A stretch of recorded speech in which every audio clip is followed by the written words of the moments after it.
이기는 자는 내 하나님 성전의 기둥이 되게 하리니 그가 결코 다시 나가지 아니하리라. 내가 하나님의 이름과 하나님의 성, 곧 하늘에서 내 하나님께로부터 내려오는 새 예루살렘과 새 예루살렘의 이름과 나의 새 이름을 그의 위에 기록하리라. 귀 있는 자는 성령이 교회들에게 하시는 말씀을 들을지어다. 아멘. 오늘 요한계시록 3장 7절에서 13절까지의 말씀, 기둥 같은 텐트 교회라는 제목으로 말씀의 은혜를 함께 나누고자 합니다. 기독교 변증가인 오스기니스는 그의 책 소명에서 사람의 됨됨이는 그 영웅적이고 단회적인 업적을 통해서가 아니라 매일의 단순한 일을 성실하게 반복하는 것을 통해 드러난다고 말했어요. 그러나 저를 포함해서 대부분의 사람들은 한방이나 반전을 기대하고 또 좋아하죠. 거액의 로또 복권 당첨이나 주식이나 코인으로 대박 나는 거, 심장이 쫄깃쫄깃해지는 그 긴장감 넘치는 도박, 이런 것처럼 단번에 인생이 역정되기를 그렇게 꿈꿔요. 인기 있는 드라마나 영화, 소설도 대부분 이런 공식이 있어요.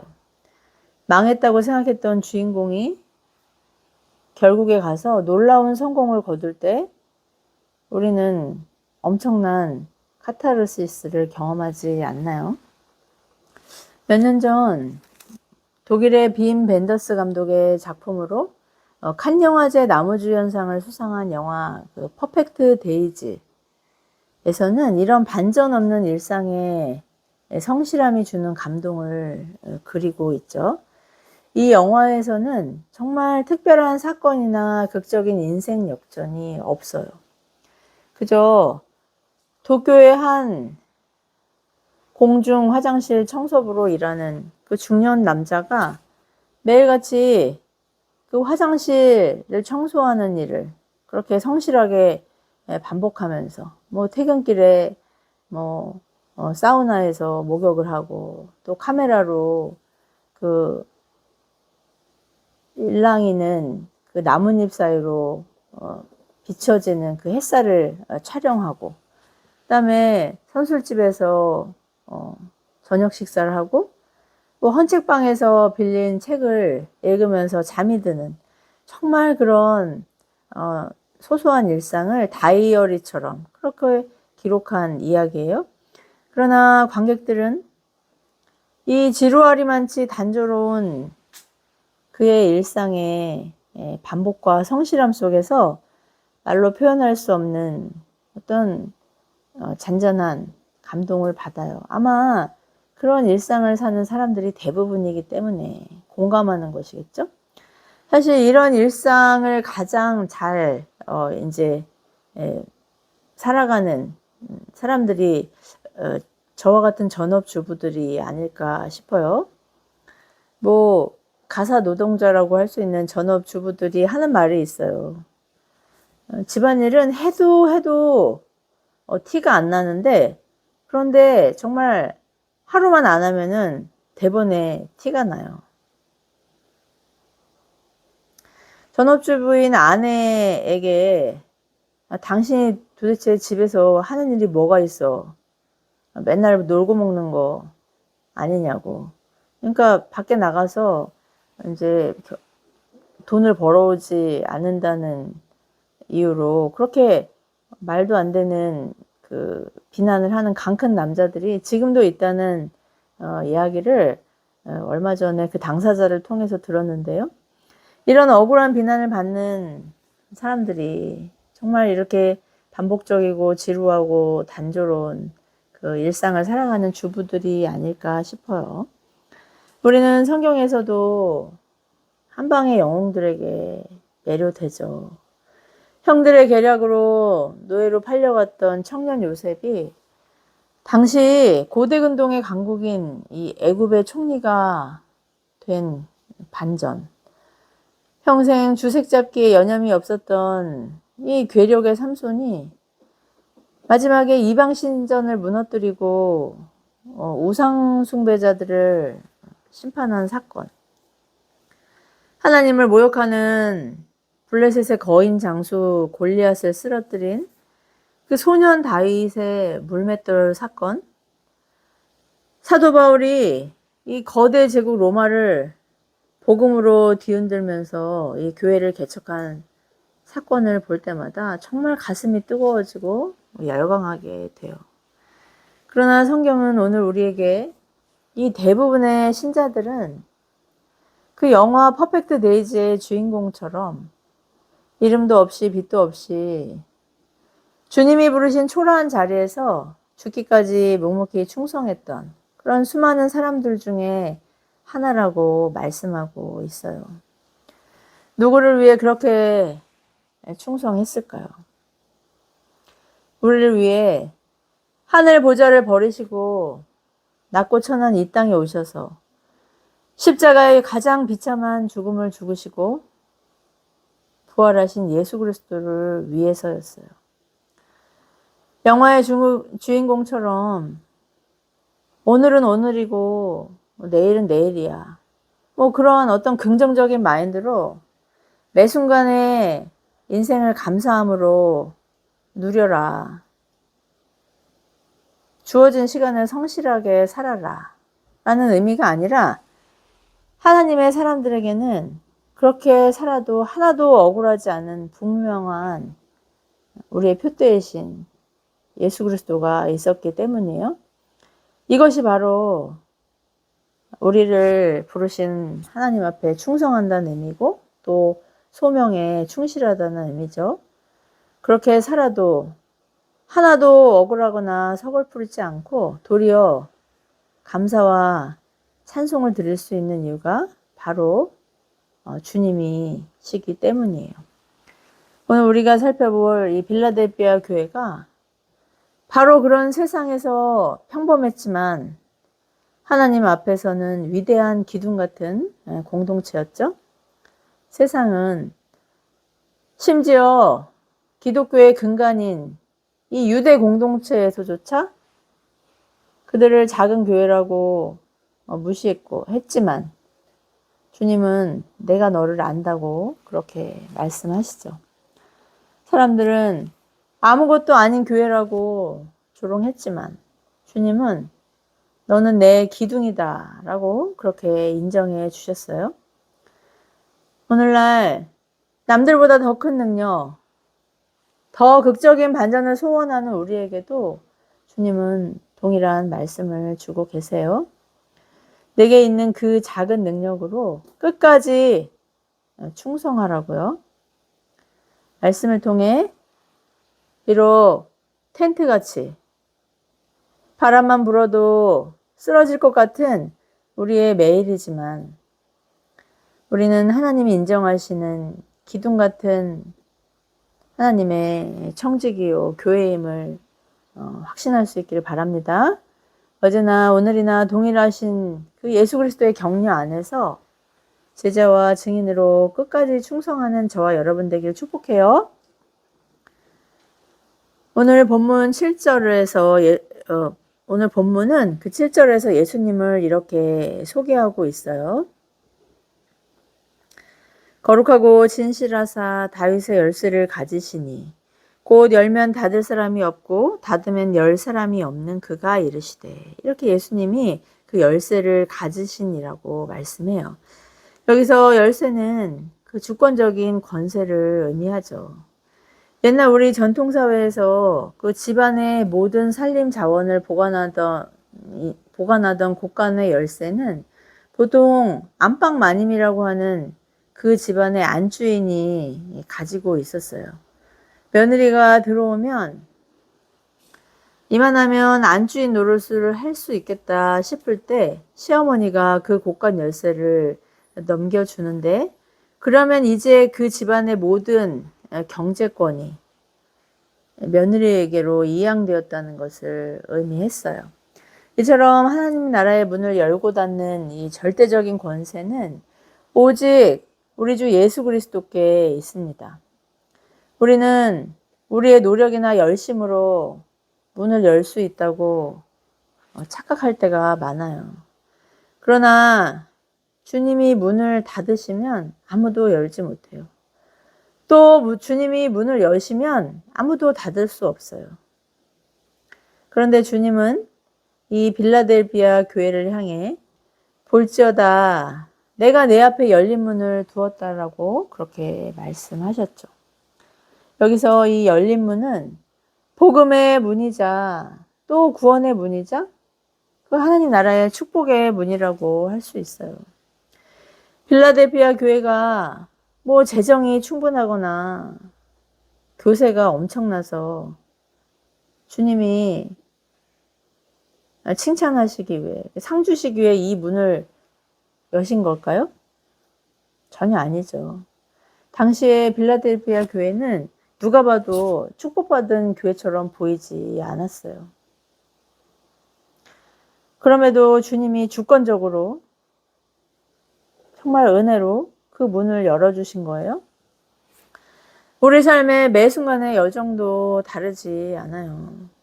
뭐 취업도, 학업도, 결혼도, 또 사역도, 또 전도도 사람의 마음으로 움직이는 것도 모두 주님이 문을 열어주셔야 가능한 거죠. 우리는 닫힌 문을 부셔서라도 열라고 그렇게 안간힘을 쓰는데 그런데 힘을 낭비할 것이 아니라 주님이 문을 열어주실 때까지 기다리는 사람이라는 것을 항상 기억할 수 있길 바라요.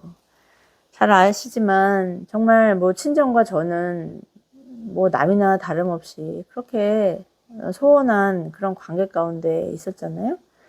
그런데 이제 친정 어머니가 이제 고관절이 점점 악화가 돼서 그나마 보행기라도 그렇게 짚고 다니실 수 있었는데 이제는 거의 거동이 불편하셔서 주일 예배 참석도 어려우신 상황이 되었어요.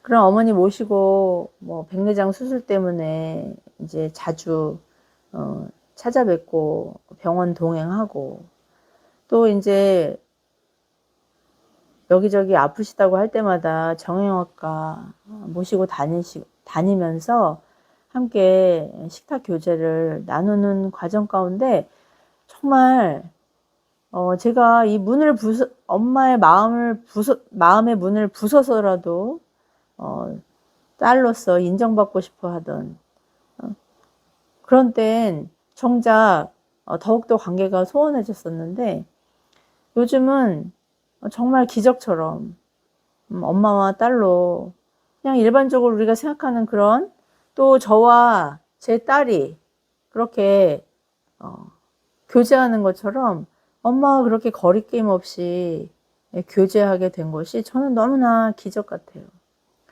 어머니 돌아가셔도 나는 눈물 한 방울 나지 않을 거라고 그렇게 정말 생각했었는데 어제는 이제 여행 갔다 와서 낮잠 자다 그렇게 깨면서 엄마와의 이별을 준비하는 그런 상황이 너무나 정말 와라 그렇게 눈앞에 닥쳤다는 생각을 하니까 정말 뭐 입버릇처럼 말했던 고아와 같은 그런 감정이 집채만하게 몰려오더라고요. 엄마랑 조금 더 시간을 보냈으면 좋겠다. 정말 평생 불행하셨다는 그 엄마에게 행복한 그 시간을, 추억을 드리고 싶다는 그런 간절한 기도를 하게 됐어요. 그러니까 우리의 뜻대로, 우리의 계획대로, 우리의 노력으로 우리가 뭔가를 할 수 있을 것 같지만 정말 그게 아니라 모든 때와 시간은 하나님께 있구나 하는 것을 다시금 깨닫게 된 순간이었죠.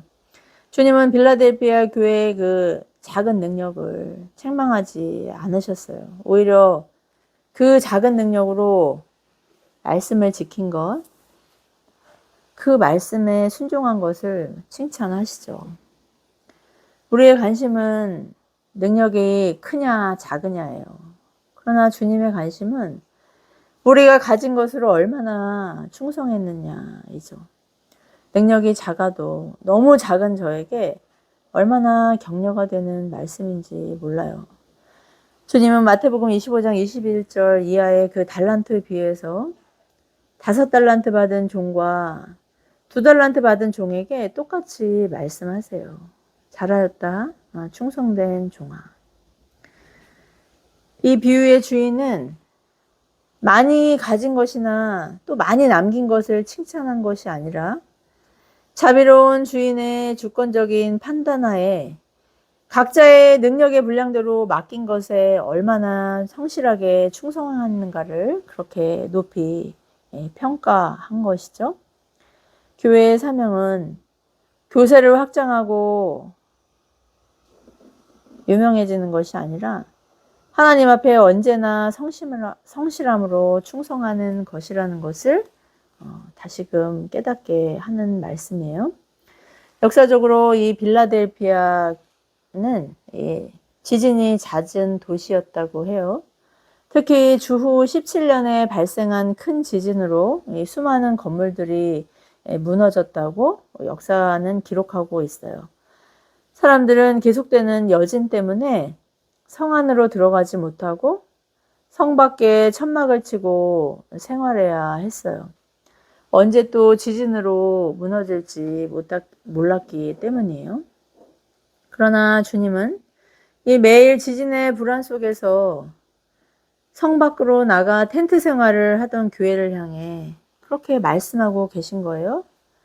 이기는 자는 내 하나님의 성전의 기둥이 되게 하리니 그가 다시 나가지 아니하리라. 아멘. 이 땅에서의 이 삶의 터전은 늘 흔들리고 불안하고 마치 이 성 밖의 텐트 생활 같아요. 그러나 믿음을 지키고 말씀을 붙드는 그 영원에 속한 신자의 삶은 결코 흔들리지 않는 영원토록 변함없는 하나님 나라의 성전 기둥이 되게 하시겠다는 그 약속의 말씀이죠. 이 말씀이 오늘을 살아가는 저와 여러분에게도 말할 수 없는 위로와 소망이기를 축복합니다. 우리는 이 세상에서 이리 치이고 저리 치이고 나그네와 거류민 같은 보셨는지 모르겠지만 이 영화 노마드랜드의 이 불황자와 같은 불안정한 삶을 살 수도 있어요. 비정규직 알바, 또 매년 지어지는 아파트가 저렇게도 많은데 나는 2년마다 이사를 해야 한다고 임대료는 점점 더 감당하기 힘들어져서 영끌이라도 해서 내 집 마련을 해야겠다는 그런 압박감에 시달릴 수도 있어요. 그렇지만 하나님 나라에서 이미 임한 하나님 나라, 우리가 꼭 죽어서 가는 곳이 아니라 이미 우리 가운데 임한 그 하나님 나라에서 우리는 영원히 무너지지 않는 이 기둥이라는 확신 가운데 담대하게 그리스도의 증인과 제자로 살아가는 저와 여러분 되길 축복해요. 기둥은 눈에 잘 띄지 않습니다. 왜냐하면 기둥은요, 건물이 완성되고 나면 이 벽에 가려지거나 안쪽에 있기 때문이에요. 여러분 우리 집도 보면 여기 기둥 보이세요? 안 보이잖아요. 화려한 인테리어나 간판처럼 사람들의 주목을 받지 못해요. 그러나 만약 이 기둥이 없으면 어떻게 될까요? 몇 년 전 부실공사 논란이 되었던 아파트, 순살 아파트 사건 기억나시나요? 기둥이나 건물에 뼈대인 철근을 기준 미달로 그렇게 작업해서 그런 정말 오픈 오명이 생기지 않았습니까? 기둥 같은 그런 지지대가 정말 중요하다는 의미예요. 인테리어가 아무리 멋지면 뭐예요? 학군이 잘 조성되어 있고 인프라가 아무리 잘 되어 있으면 뭐예요? 언제 무너질지 모르는데. 여러분 그런 아파트 아무도 들어가 살려고 하지 않아요. 교회도 마찬가지죠. 탁월하고 눈에 띄는 한 사람이 교회의 기둥이라고 인정받고, 저 사람 없으면 우리 교회 큰일 난다고 할 만한 그런 영향력을 가진 사람이 기둥이 아니에요. 우리는 그런 사람을 기둥이라고 착각하죠. 하지만 실상은 그런 영웅적인 사람들이 어떻게 교회를 흔들고 무너뜨렸는지, 그 유명 목회자의 그 스캔들이 실린 신문 기사, 또 교회사가 이런 것들을 잘 보여주고 있지 않습니까? 교회는 결코 탁월한 영웅에 의해 세워지고 성장하지 않아요. 열고 닫는 것이 주님께 있다고 말씀하셨잖아요. 이런 주님을 언제나 의식하고 보이지 않는 곳에서조차 성실하게 기도하는 사람, 예배의 자리를 지키는 사람, 섬김과 나눔으로 헌신하는 사람, 세상의 가치관에 민감하게 반응하지 않고 도리어 저항하면서 우직하게 말씀을 붙들고, 요즘 젊은 사람들 하는 말 있잖아요. 지금은 트렌드가 그게 아니다. 뭐 유연해져야 된다. 뭐 상황에 맞게 살아야 된다. 말하지만 우리가 그렇게 유연하게 대처해야 될 것도 있지만, 진리의 말씀, 정말 불변한 진리의 말씀만은 사수하면서 순종하는 사람이 바로 교회를 세우시고 자라게 하시는 주님의 기둥이기 때문이에요. 건축가나 대목수라고 인정받는 전문가의 말을 들어보면요, 뭐 100년, 200년 뭐 그렇게 오래된 건물을 지지하는 기둥은 그냥 일반적인 나무로 만들어지지 않는다고 해요.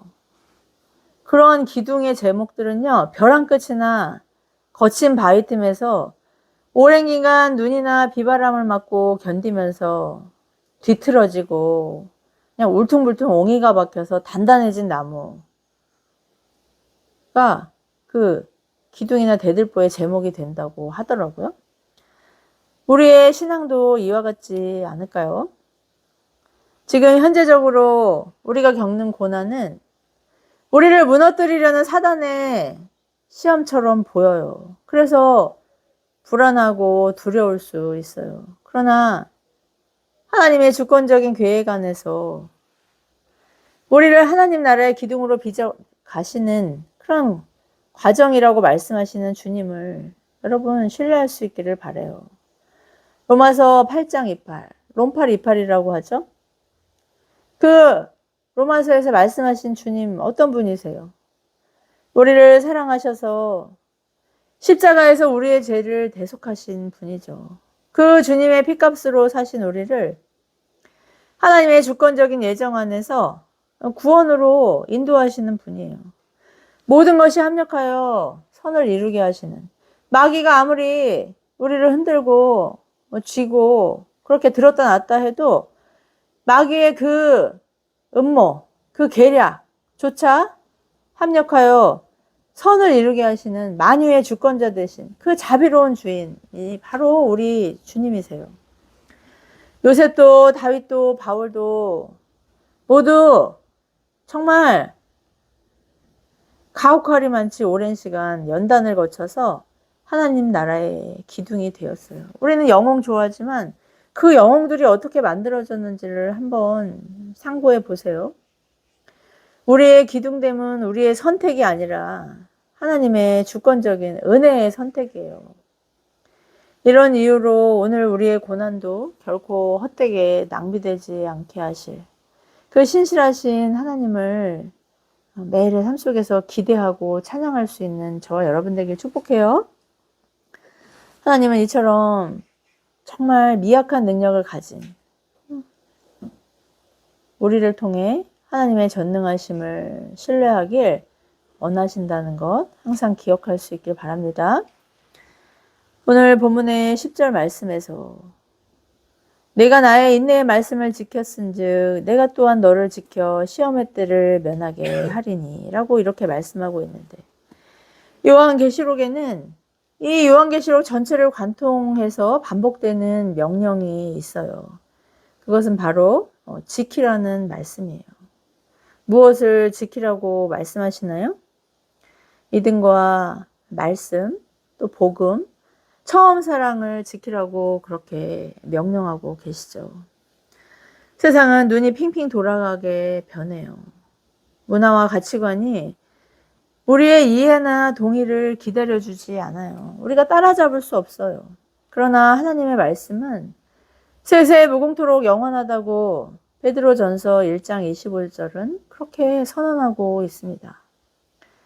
우리는 변화하는 시대를 따라잡기 위해서 그렇게 분주한 사람들이 아니라 영원 불변한 하나님의 말씀을 붙드는 사람들이죠. 저를 보셔도 아시겠지만 우리는 위대한 일, 사람들의 이목을 집중시키는 일을 어쩌면 평생 단 한 번도 하지 못할 수 있어요. 그러나 성실할 수는 있죠. 매주일 예배의 자리를 지키는 성실함으로, 또 매일 말씀을 읽고 상고하고 전하는 성실함으로, 매 순간 기도의 자리로 나아가는 성실함으로, 교회의 축소판인 가정을 돌보고 가꾸고, 또 직장에서 맡겨진 일을 정직하게, 그렇게 투명하게 하는 그런 성실함으로 하나님 나라의 기둥이 되는 충성된 일꾼이 될 수 있다고 주님은 우리에게 말씀하고 계세요. 그러니까 청지기로서의 자리를 지키라고 하시는 거죠. 오스게니스는 소명을 이렇게 정의해요. 우리의 소명은 뭔가 대단한 특별한 일을 하는 것이 아니라 코람데오, 하나님 앞에서라는 뜻이잖아요.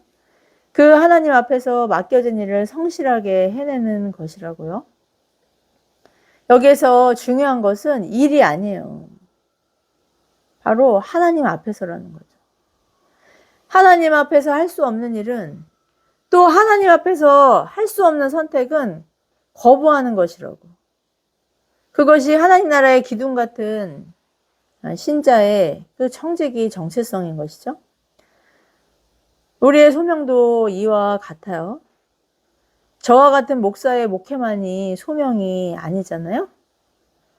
학생은 학업의 자리에서, 부모는 가정을 돌보는 자리에서, 또 자녀들에게 신앙을 전수하는 그런 신앙의 선배로서, 직장인은 일터에서 하나님의 이름을 높이고 찬양하는 예배자와 청지기로 살아갈 수 있는 거예요. 바로 그 자리가 주님이 우리를 부르신 자리라는 것. 그 자리에, 그 정말 소소하고 지루하고 반복적인 그 일터에서 그 일터를 지키는 것이 바로 충성이라고 오늘 주님은 우리에게 말씀하고 계세요. 사랑하는 성도 여러분, 필라델피아 교회는 또 우리 주말씀 헤이븐 교회 역시 세상의 기준으로 보면, 그리고 우리 스스로가 보아도 정말 존재감 없는, 마치 없는 것 같은 교회 아닙니까? 지진으로 인해 흔들리는 천막처럼 그렇게 불안해 보이지 않아요? 그러나 주님은 누구보다 사랑스러운 교회라고 그렇게 칭찬하고 계세요. 비록 이 땅에서는 텐트에 살고 있지만 언제 이 텐트를 걷어가지고 또 어디로 이동해야 될지 알지 못하는, 갈 바를 알지 못하는 그런 정말 불안정한 매일의 생활이지만 주님의 눈에는 아름답고 찬란한 하나님 나라의 기둥이라고 그렇게 우리를 격려하고 계시다는 것, 여러분 그 음성 들을 수 있는 시간 되길 축복해요. 한 해의 반을 이 은혜 안에서 살아갈 수 있게 늘 좋은 것으로 누르게 하신 성삼위 하나님께 감사 예배를 드리는 맥주 감사주일인 오늘, 주님은 우리에게 말씀하고 계시죠. 작은 능력이라도 그 능력으로 주님의 말씀을 지키고 주님을 따르는 우리가 하나님 나라의 기둥이라고 그렇게 인정하고 계세요. 이 능력으로, 이 충성됨으로 한 주간도 예배의 자리를 지키고 말씀을 지키고 기도의 자리로 나아가고 가정과 또 일터를 지키면서 복음의 증인으로 예수 그리스도의 제자로 그렇게 충성되이 살아가기를 주님의 이름으로 축복합니다. 기도하시겠습니다. 자비로우신 하나님 아버지, 눈에 보이는 첫 수확인 보리로 인해 하나님께 감사했던 이 구약의 백성들과 달리 이제는 그들이 그럭처럼 고대했던 메시아, 죄인을 구원하신 그 메시아를 우리가 만나고 그 메시아의 인도하신 가운데 살아가는 그 매일의 삶이 맥주절, 감사절임을 고백하는 우리가 하나님 앞에 이렇게 말씀을 통해 하나님의 살아계심과 예수 그리스도의 주와 구주 되심을 찬양하게 하시니 감사와 감사를 드립니다. 하나님, 이 말씀 붙들고 정말 우리에게 마치 아무것도 없는 것처럼 보이지만 그러나 각자에게 주신 분량대로 주신 은사와 자원이 분명히 있음을 우리가 분별할 수 있는 지혜를 허락하여 주셔서 그 은사를 통하여 그 자원들을 통하여 어찌하든지 하나님 앞에서 살아가는 우리들, 그것도 성실함으로 충성됨으로 살아가는 하나님 나라의 기둥 같은 우리들이 될 수 있도록 하나님 은혜를 더하여 주시고 또 하나님을 향한 그 불길 같은 사랑을 다시금 회복시켜 주셔서 영원토록 하나님 앞에 꺼지지 않는 제단불, 또 하나님 흠양하시는 기도에 향연된 우리의 삶에 예배될 수 있도록 하나님 은혜 더하여 주시옵소서. 모든 말씀 보배롭고 존귀하신 예수 그리스도 이름으로 간절히 기도드리옵나이다. 아멘.